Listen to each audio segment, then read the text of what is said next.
I'm Terrell Graham, and I'm delighted to be able to introduce you to one of the 1995 honorees for the Marin Women's Hall of Fame. The first recipient in the field of sports, she has won numerous tennis tournaments, including Wimbledon and the U.S. Open. However, it's not just for her prowess on the tennis court that she is receiving this honor. It is for her dedication and commitment to improving the equality of women in the field of professional tennis. I'd like you to meet Rosie Casals. Hello. Congratulations, Rosie, and welcome this evening. Thank you. Nice introduction. Thank you. I know you've lived in Marin County in Sausalito for about 24 years. Can you tell me what your reaction was upon being named to the Marin Women's Hall of Fame? My real one? Your reaction? My real reaction. Well, oh, finally, you know, I made a Hall of Fame, and certainly it was great that it was Marin County. I mean, obviously, having been born and raised in San Francisco, going over the bridge and pretty much spending half of my other part of my life in Marin County, I thought it was great. You know, I'd been nominated a couple times and didn't manage to get it, but this time it was great. It was very, very nice. When you started to play tennis, when you were relatively young, it was a time when most little girls were not being encouraged to play tennis, not even amateur sports.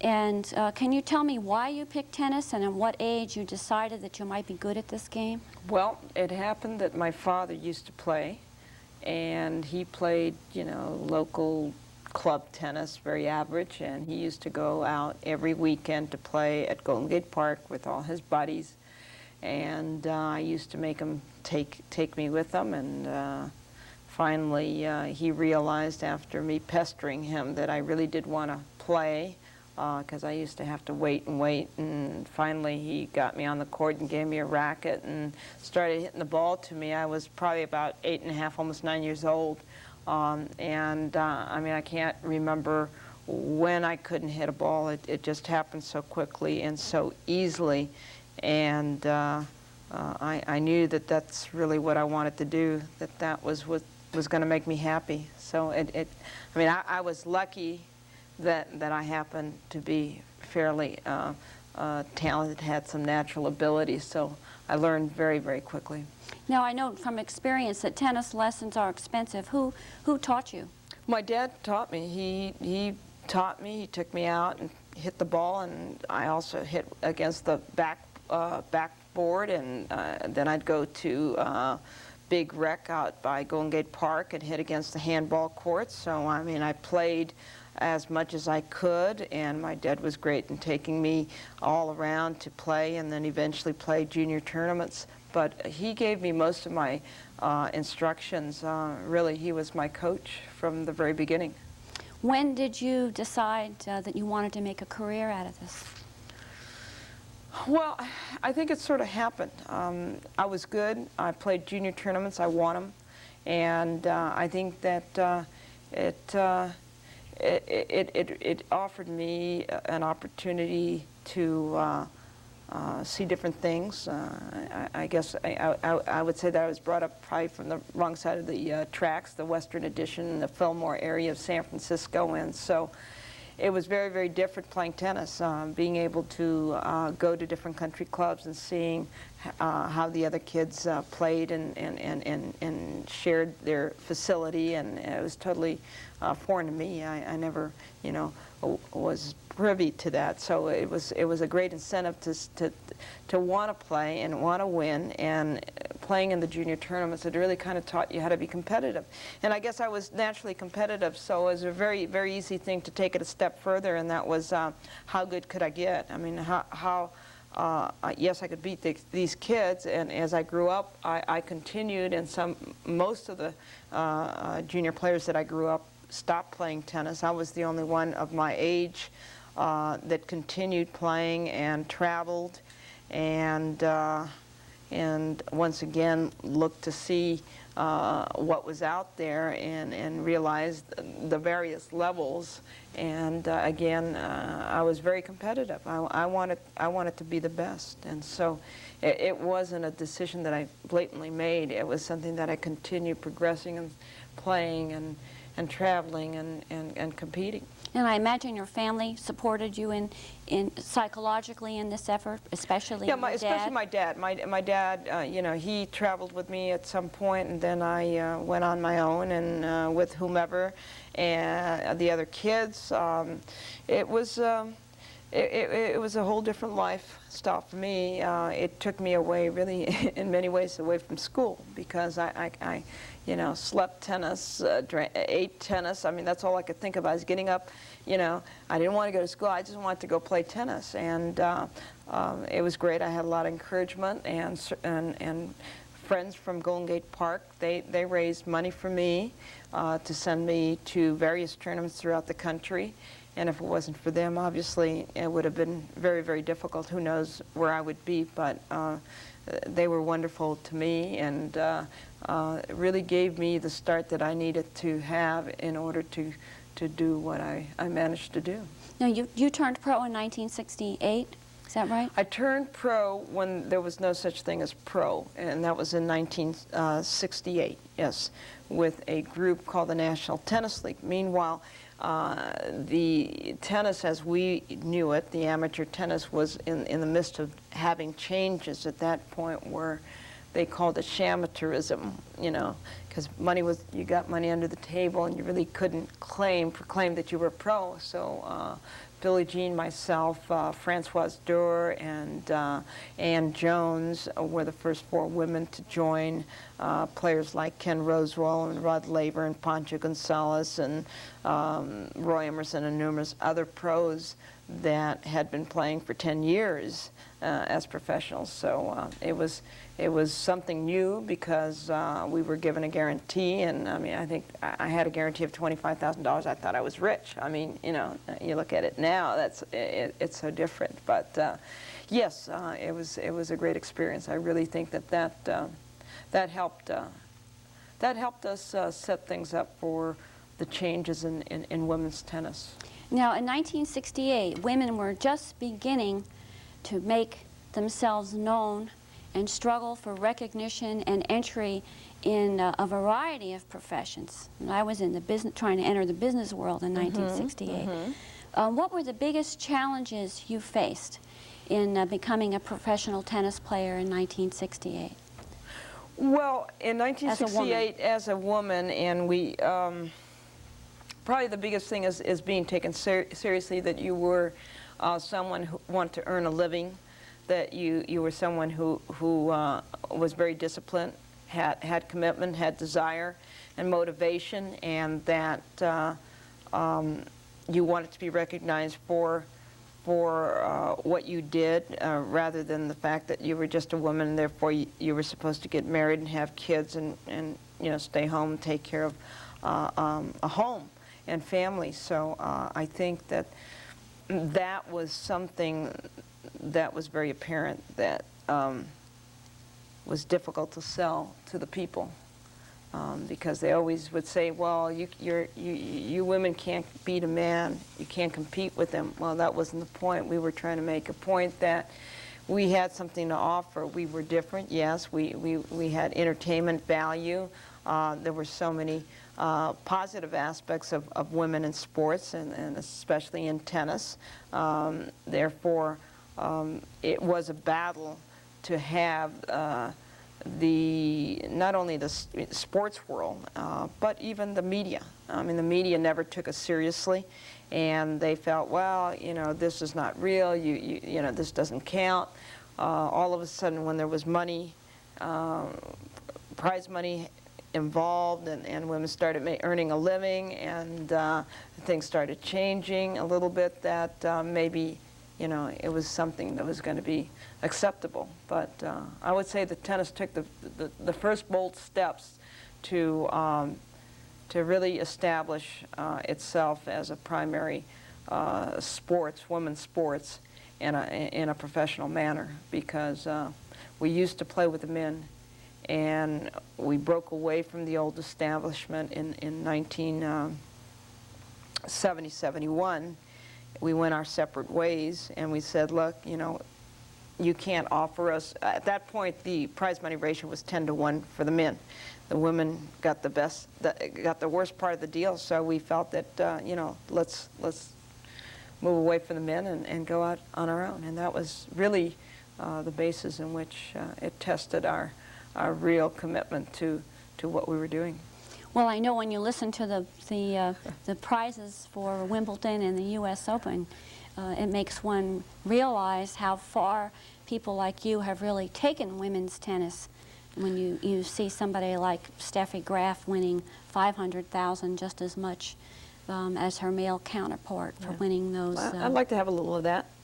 I like to have a little of that. Well, the pioneers weren't in on the money end. They basically no, we were plowed the way yeah, for the we others. were pushing the covered wagons west, and so there were a lot of sacrifices, but nonetheless, I mean, it's nice to be able to look back and see the changes that have transpired, and know that you were one of the pioneers and one of the ones that were responsible for the success of women's tennis. It's fulfilling in many ways. In addition to the increase in money, have there been any other significant changes? I don't know, have the locker rooms gotten better, or respect for the women improved, more endorsements since '68 for women? I mean, how, in other aspects, how has the game changed, do you think, for women athletes? Well, without a doubt, there's more money in women's tennis than there's ever been. And without a doubt that the Steffi Grafs and Monica Seles and Martina Navratilovas are superstars. They're not just tennis stars. They impact on society and a lot of various things. And during our time, unfortunately, even though we did make an impact and make a lot of changes, tennis wasn't as big, women's tennis wasn't as big 25 years ago as it is now.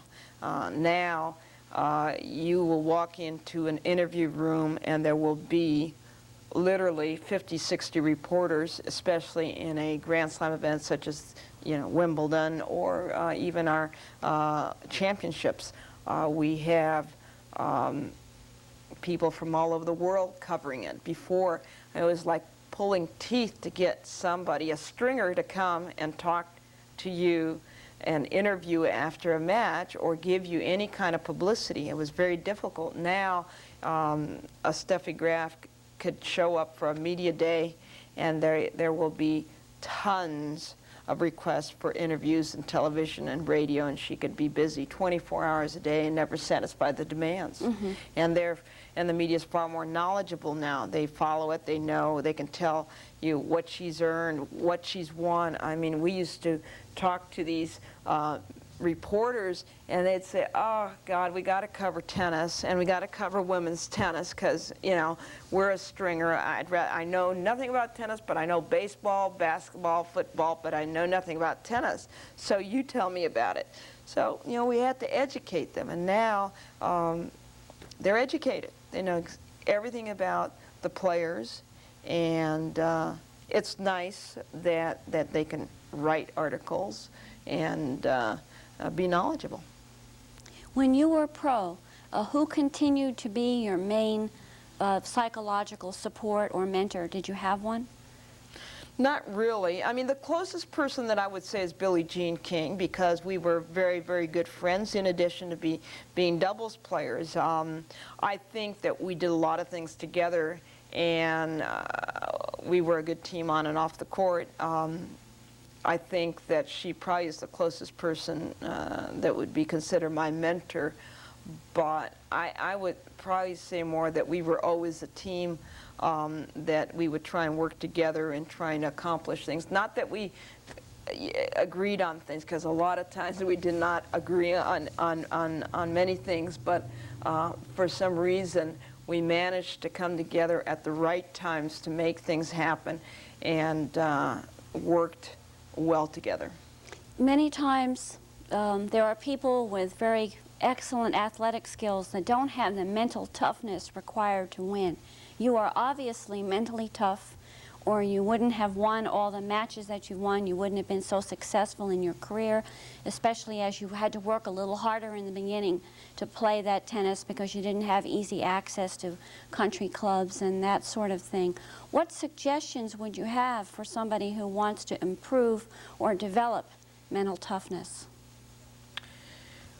Well, you got to be able to focus. That's very important. You have to be able to follow through. And it's not often easy that one aspect of your personality, your characteristic or physical or mental makeup might make it possible, you know, sometimes to be able to focus or not focus. Let's say that you're fairly gifted tennis-wise, it comes easy, you hit, it's easy, but then the mental part of it, that's the hard part. Sometimes the physical part complements the mental part. Other times it's very difficult. I mean, it's something that you have to be aware of. You have to really be aware of what makes you good, why are you good, okay? And then to recognize that if there are some shortcomings, how you should approach it. The biggest thing is you have to be aware, and you have to be able to find a way in which you could accomplish if it's a situation where you don't concentrate as well. A lot of players or whatever, if you're in a situation where it's a stressful situation, so sometimes you choose not to confront it, and I think that's part of being good, is that you have to confront the issue, that you have to confront, yes, I want you to serve to me, I don't want you to double fault, or yes, I want to be able to make this shot. I know Billie Jean always used to talk about, boy, she loved pressure and she could perform under pressure, and some players are better than others. They don't feel the same kind of pressure that somebody else does. Maybe for them it's not fear or anticipation of loss, but maybe anticipation of winning. And it's a very, very fine line and a very difficult thing to try and put the mental aspect together with the physical aspect. And winning is really what teaches you how to be confident. It gives you the confidence. It lets you know that you're capable of achieving. And it's difficult if you try hard and you think you're doing all the right things and you don't succeed. It's very hard to accept. It's very hard to deal with, because you're always going to have those that are better than you. I mean, I was number one, I was maybe number 3, number 4, and maybe I was top in doubles, but in singles it was a lot tougher for me. And certainly a lot of people said, well, she had lots of talent, but she wasn't strong mentally. I was strong up to a certain point, but for some reason I would come up against some players, and psychologically it would be difficult for me to beat them. And it wasn't so much that I couldn't hit the shot, perhaps it was a mental. And it's a very difficult thing to deal with. And what you do if you want to have a long career is that you know there are going to be some players that you're going to beat and others you're not, and you learn to sort of know what to do and beat the people you should beat, and hopefully, if you can put everything together, beat the people that generally beat you. But it's not easy. A little lesson in life.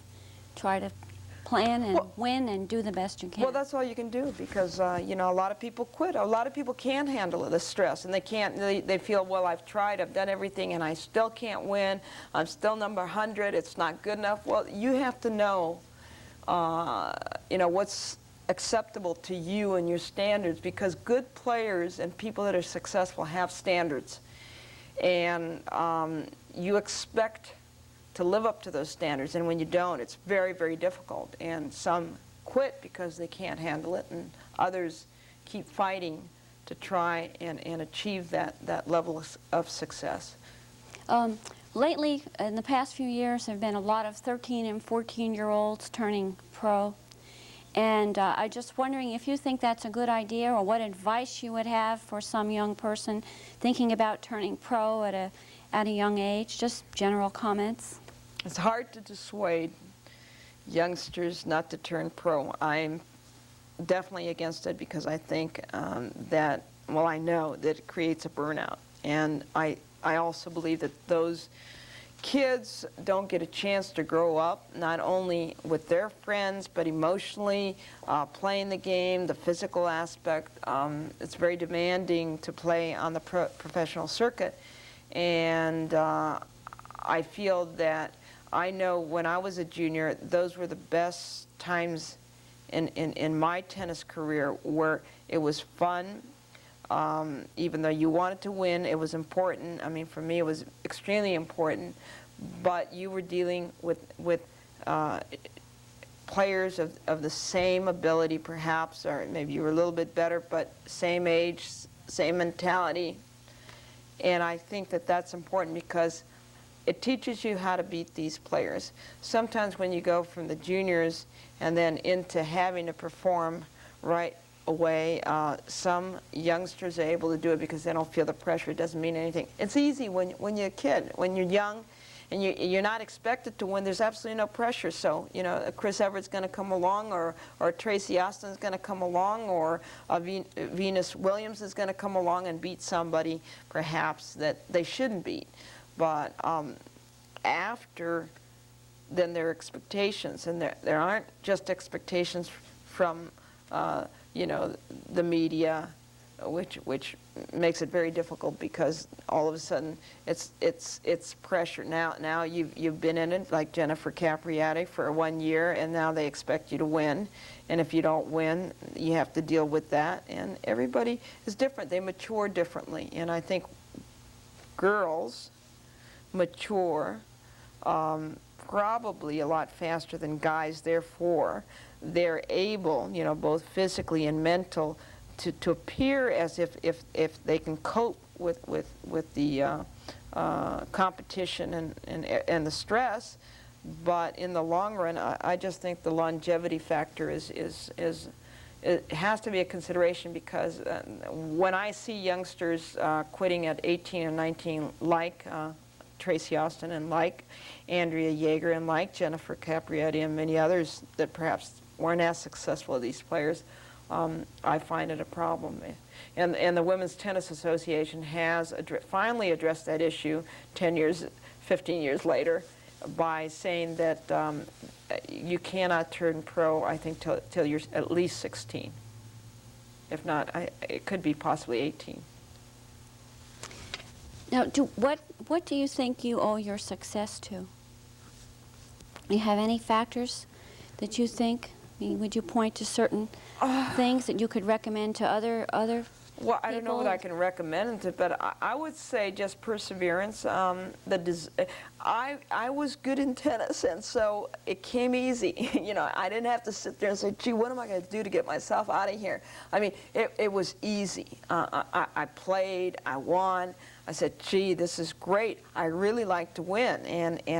And not that I did not work hard, because, you know, one had to work hard. But it wasn't like work, you know.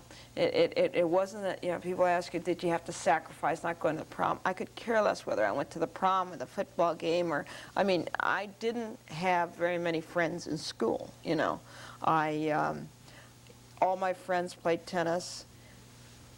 People in school couldn't relate, you know, finally, till I started getting a little bit more publicity, and they realized, oh, gee, you played at the U.S. Open, you played at, you know, I mean, this is kind of real now. It's not just the tennis team, and it was hard to relate, and I think that because I felt that it was a way of being accepted. You know, if you're a winner, people like winners. Okay, you're accepted.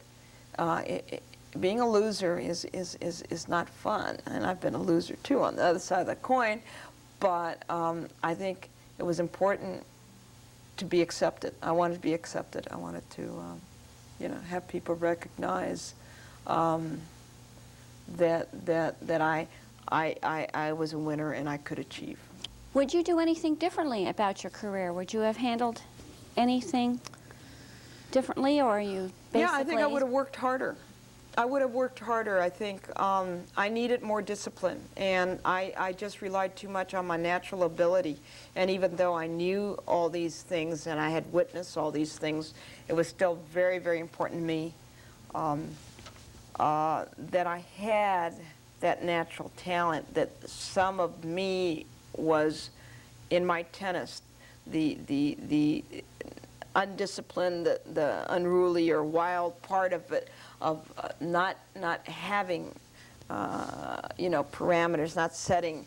I mean, I think I enjoyed my tennis because I wasn't that disciplined. But on the other hand, you know, I looked at it and said, well, if I would have practiced, or if I would have done this, could I've? I don't know. Maybe it wouldn't have mattered. I don't know. But you always wonder, could I have been better? And certainly, I think that if I would have known then what I know now about myself, probably I would have done a couple of things a little bit differently. But that was youth, and that was the way things were. And you know, I look back and say, you know what? It was. I had a good time. How would you like to be remembered? You know, Rosie Casals is a person who, and then complete the sentence. I've always been somebody who's taken risks, and I don't mind taking risks. I don't mind being outspoken. I don't mind being bold and taking steps in whatever direction, even if it's against 1,000 people. It doesn't matter. If I believe in something, and I feel that I'm right, I will, you know, always speak loudly, and you know, because I happen to have been good in tennis, perhaps somebody's going to listen to me, or yeah, listen basically, because I think there have been other people that have been certainly greater and done more in many ways.